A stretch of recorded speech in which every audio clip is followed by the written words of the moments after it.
This year, I am on a mission to help as many people reach their weight loss goals as possible. I've been sharing how I lost weight without weight loss products, how I lost 156 pounds in 14 months by just sheer discipline, making sure that I learned to eat in moderation, all the foods that I was eating before, but in moderation. One question that I frequently get asked is, how do you do this when you're having to feed a family too? Because not everybody's gonna eat the same things you eat, and especially if you're fasting in the evening time like I do, how do you do this? It took a little bit of an adjustment, and once we got there, nobody thinks any differently of it anymore. But when we first started, my husband was really bummed that I was not having dinner with him. I would cook his meals, I would cook for my son, but I wasn't sitting down to eat with them, but I would sit down and talk with them. And family dinners work out pretty much the same way. I will usually just go sit at the table and have conversation with people, but not eat, because I'm in my fasting hours a lot of times when those things happen. Once people understood what I was doing,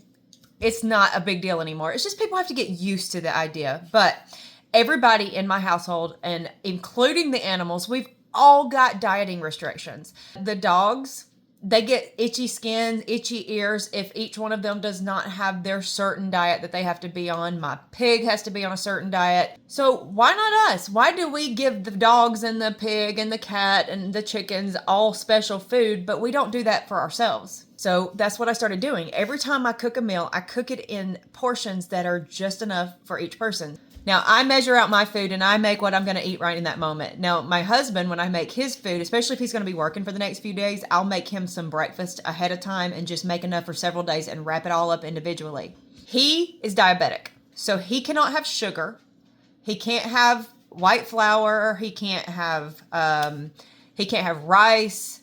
He can't have potatoes. He has to eat certain foods, but he can have things like pork, whereas I can't eat things like that. Pork actually upsets my stomach. It makes me bloat. It makes my stomach burn. And I eat low fat and low calorie. But I can eat the sugar. I can eat the flour. I can eat the rice. I eat potatoes. I eat those things. So I figured, why should I make him eat the foods that I'm eating because I'm wanting to lose weight? Or why should I eat the foods that he's eating that don't react well to me? Everybody has different dieting restrictions. And when you start to customize meals for each person based on their actual, what their body is requiring, everybody's happy and everybody feels good. I'm about to make my breakfast. I just got back from the gym. I'm really hungry, so I don't want something that's going to take a long time. So I'm going to show you a quick and simple breakfast idea that I do for myself. I've got 2 chicken nuggets in my air fryer right now. This is the brand that I like. I love the Perdue brand, but it is 230 calories for 4 nuggets. So I'm only going to cook 2. The thing is when you're doing this, you can eat whatever brand you like. This is the brand that I like, and it's not low calorie.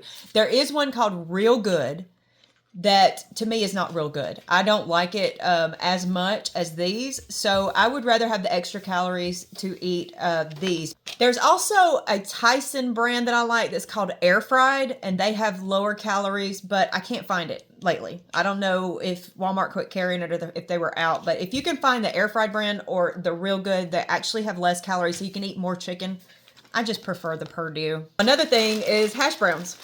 This right here for a full cup of hash browns is 60 calories. So this is going to make that chicken go a little bit further, and it's going to give me sort of a different texture in my food. That's what I'm going for. I'm also going to throw an egg in there. Now this comes straight from our chicken, so unless I weigh it, I can't be exactly sure how many calories is in this, but this is standard, like a medium-sized egg. I would say about 60 calories. An egg about this size is about 6 grams of protein as well. So I've got a little bit of olive oil in the skillet. I'm going to cook my egg first, and then I'm going to add a cup of the hash browns. Don't forget the seasonings. We're going to add some pepper and some salt. Eggs are done. I'm just going to throw a full cup of the hash browns in there. I'm going to put some seasoning salt on these. I always like to add a little garlic powder, a little onion powder, and some garlic and herb. These are some of my favorite seasonings. So I went ahead and just cut up the chicken nuggets, put them in there, and my eggs. And as soon as you feel like those hash browns are ready, they're ready to eat. So altogether, this right here was 235 calories, and I added about 60 calories of olive oil. And so I'm going to say it's under 300 calories, 295 calories for the eggs, for the hash browns, for the chicken, and this is going to be delicious and filling. Now, there are times when I'm like, oh, I want something with some gravy. I'll make me some gravy using just a little bit of flour, a little bit of olive oil, and almond milk. Almond milk is very, very low in calories. I just use a little bit of it, just enough to sauce this and have me a little bit of gravy on here, and it is a delicious breakfast bowl. Go crazy with your seasonings. Your seasonings is where you're going to get your flavor. Avoid sauces as much as possible.